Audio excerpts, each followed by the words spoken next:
Vectors chapter के जितने भी PYQs हैं नीट के लास्ट 10 ईयर्स के, वो आज अपन लोग डिस्कस करने वाले हैं। बहुत ज़्यादा सवाल नहीं है, वेक्टर से सवाल उतने ज़्यादा नहीं आते हैं नीट में, लेकिन हाँ इंपॉर्टेंट चैप्टर है क्योंकि पूरी फिज़िक्स का बेस जो है वो इसी चैप्टर के ऊपर बना हुआ है।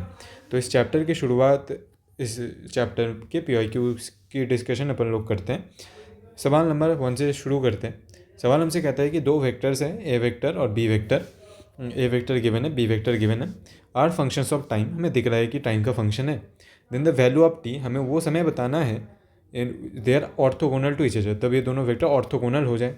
कंडीशन ऑफ ऑर्थोगोनलिटी होती है A vector dot B vector is equal to 0। Orthogonal मतलब एक दूसरे के परपेंडिकुलर होना। तो कुछ नहीं है भाई, अपन लोगों को ए वेक्टर डॉट बी वेक्टर निकालना है। ए डॉट बी क्या हो जाएगा? ए डॉट बी हो जाएगा cos omega t into cos omega T by 2 plus sine omega t into sine omega T by 2, sine omega T by 2। वापस से मुझे ये देखने में फील आई sir, cos A cos B plus sine A sine B, this is the formula of cos of A minus B, right. So मैं इसको लिख सकता हूँ कॉस ऑफ ए क्या है? Omega T minus cos omega T by 2। Okay, so it will be cos of omega T by 2।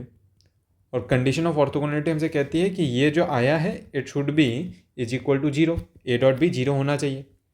यानी कि मेरा जो कॉस ऑफ ओमेगा टी है, ओमेगा टी बाई 2 है, कॉस 0 कब देता है भाई? कॉस ऑफ पाई बाई 2 में, राइट। कॉस 90 डिग्री 0 होता है। तो यहाँ से मैं लिख सकता हूँ कि omega T by 2 is equal to pi by 2। 2 से 2 काटो तो टी की वैल्यू आ जाएगी पाई बाई ओमेगा। तो option number 4 will be our correct answer for this question. आ जाते हैं क्वेश्चन नंबर 2 पर एवं क्वेश्चन नंबर 2 को डिस्कस करते हैं। सवाल हमसे कहता है कि if the magnitude of sum of two vectors is equal to the magnitude of difference of the two vectors, the angle between this vectors is. सवाल वाला हमसे कहता है कि हमारे पास दो वेक्टर्स हैं, ए वेक्टर और बी वेक्टर। मैं अगर ए वेक्टर प्लस बी वेक्टर करता हूँ और मुझे ए वेक्टर माइनस बी वेक्टर करने को बोला गया है, और बोला जा रहा है कि इन दोनों का जो मैग्नीट्यूड है वो सेम है, ठीक है। तो ए और बी के बीच का एंगल बताना है हमें, ठीक है ना। इसको ज्योमेट्रिकली सॉल्व करते हैं, ज़्यादा आसान पड़ेगा। आप लोग चाहो तो इसको आराम से under root of A square plus B square plus 2ab cos theta, और इसको आराम से under root of A square plus B square minus 2ab cos theta करके दोनों तरफ स्क्वायर करके 4ab cos theta equal to 0 something आ रहा होगा, वहाँ से कॉस थीटा की वैल्यू 90 डिग्री निकाल सकते हो।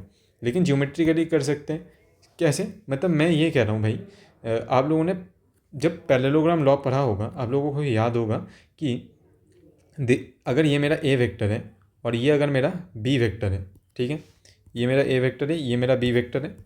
मैंने इस वेक्टर को उठाया, इसको ऐसे शिफ्ट कर दिया, इस वेक्टर को उठाया और इसको यहाँ पर ऐसे शिफ्ट कर दिया, और मैंने इस वेक्टर को ऐसे उठाया और इसको यहाँ पर ऐसे शिफ्ट कर दिया, राइट।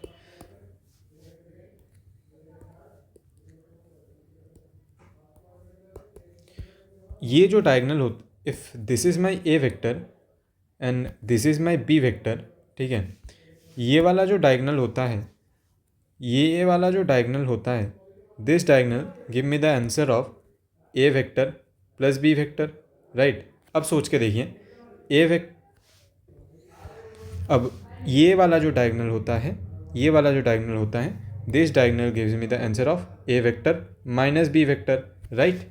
सो दो डायगनल्स हैं, एक डायगनल हमें A vector plus B vector देता है और दूसरा डायगनल हमें A vector minus B vector देता है। तो सवाल वाला हमसे कह रहा है कि दोनों डायगनल्स का मैग्नीट्यूड इक्वल हो। ऐसी ज्योमेट्री में सिर्फ और सिर्फ एक ही शेप एग्जिस्ट करती है जिस केस में दोनों डायगनल्स इक्वल हो जाए, दोनों डायगनल्स का लेंथ इक्वल हो जाए। वो शेप है हमारे पास, या तो वो एक स्क्वायर बनता हुआ दिखे या फिर एक रेक्टेंगल बनता हुआ दिखे, राइट। इन्हीं दोनों केसेस में, यानी कि this will be my A vector and this will be my B vector. तो क्योंकि ये डायगनल 1 है, ये डायगनल 2 है, दोनों डायगनल्स का लेंथ इक्वल, वो सिर्फ और सिर्फ स्क्वायर या फिर जो है रेक्टेंगल के केस में ही हो सकता है। तो यार ऑब्वियस ही बात है, यहाँ से अपन लोग कह सकते हैं कि ऑब्वियसली इसको ए वेक्टर होना पड़ेगा, इसको बी वेक्टर होना पड़ेगा, यानी कि ए और बी के बीच का एंगल 90 डिग्री होना चाहिए। तो ऐसे भी अपन लोग कह सकते थे और अगर ये टफ लगता है तो आराम से under root of A square plus B square plus 2ab cos theta और under root of A square plus B square minus 2ab cos theta लगा करके भी कर सकते हैं। That's all. नेक्स्ट सवाल पर आगे बढ़ते हैं।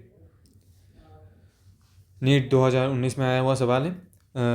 हमसे सवाल वाला कहता है एक पार्टिकल है जो कि मूव कर रहा है with a velocity v vector is acted by 3 forces shown in the figure. 3 forces उस पार्टिकल के ऊपर एक्ट कर रहे हैं by the vector triangle P Q R. The velocity of the particle will, जब मेरे पास कोई भी एक पार्टिकल है जो ऐसे चल रहा है with some velocity v vector, ठीक है ना, और इस पार्टिकल के ऊपर 3 फोर्सेस एक्ट करे गए, ये पी आर वेक्टर, ये पी क्यू वेक्टर और ये क्यू आर वेक्टर, ये 3 फोर्सेस एक्ट करें, तो मुझे बताना है कि वेलोसिटी में क्या चेंज होगा। वेलोसिटी इंक्रीज होगी, डिक्रीज होगी, कांस्टेंट रहेगी या फिर चेंज करेगी किसी फोर्स के अकॉर्डिंग, राइट।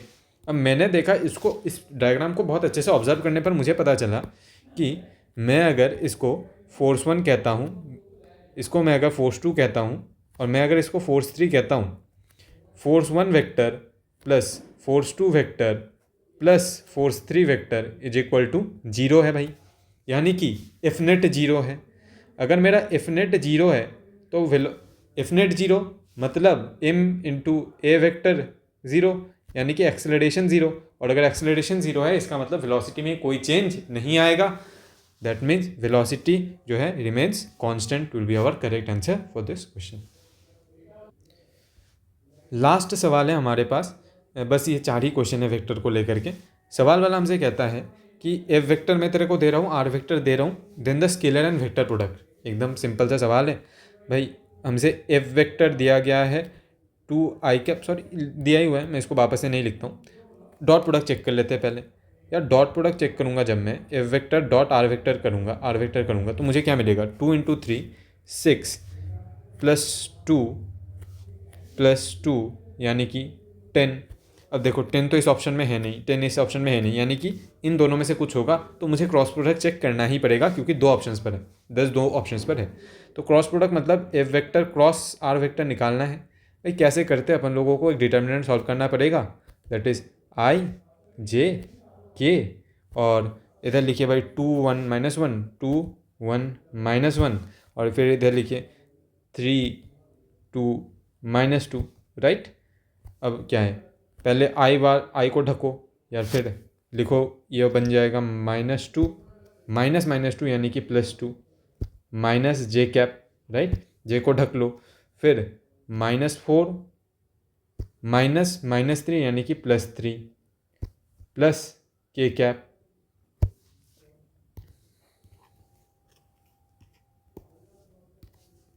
के को ढक लो यार, 2 दूनी 4 -3, तो आपका क्या बना यहाँ पर फाइनली, ये आई वाला टर्म तो उड़ जाएगा, यहाँ पर बचेगा माइनस जे कैप, ब्रैकेट के अंदर -1 आ रहा है तो सिर्फ जे कैप, और यहाँ पर बच रहा होगा plus K cap, right. This is my F vector cross R vector, जिसको मैं सम सी वेक्टर नाम दे देता हूँ।